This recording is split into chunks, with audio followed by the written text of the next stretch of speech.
தினம் ஒரு திருக்குறள். அறத்துப்பால் பாயிரம். இல்லறவியல். 10வது அதிகாரம். இனியவை கூறல். 98வது குறள். சிறுமையுவு நீங்கிய இன்சொல் மறுமையும் இம்மையும் இன்பம் தரும். இந்த குறளின் விளக்கம். சிறுமையான எண்ணங்கள் இல்லாத இனிய சொற்கள் மறுமையிலும் இம்மையிலும் ஒருவனுக்கு இன்பத்தை தரும். அதாவது ஒருவன் உள்நோக்கமில்லாத, பிறருக்கு துன்பம் விளைவிக்காத, கீழ்த்தரமான சொற்களை சொல்லாத ஒருவனுக்கு இந்த பிறவியிலையும் இந்த பிறவியிலையும் மறுமை வரும் பிறவிகள் அடுத்த பிறவியிலையும் அவனோட வாழ்க்கை இன்பமயமாக மட்டுமே இருக்குமா.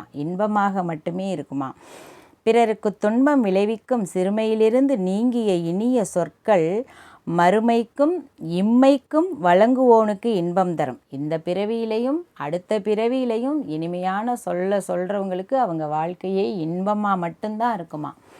ஒரு இனிய சொல், ஒரு மன ஆறுதல் தரக்கூடிய சொல்கிறவங்களுக்கு இவ்வளவு இந்த பிறவி அடுத்த பிறவி எல்லாமே இன்பமாக அமையுமா.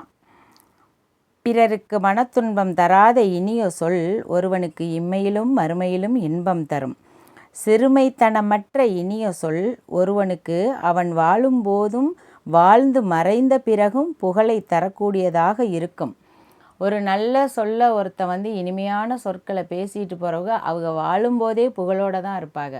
அவங்க இறந்த பிறகும் அவங்களோட புகழ் நிச்சயமாக நிற்கும். அப்பா அவர் 4 பேருக்கு நல்லா போனோன்னா ஒரு ஆறுதலான வார்த்தைகளை சொல்லுவார். அவர்கிட்ட போனால் நமக்கு ஒரு மன ஆறுதல் வரும்.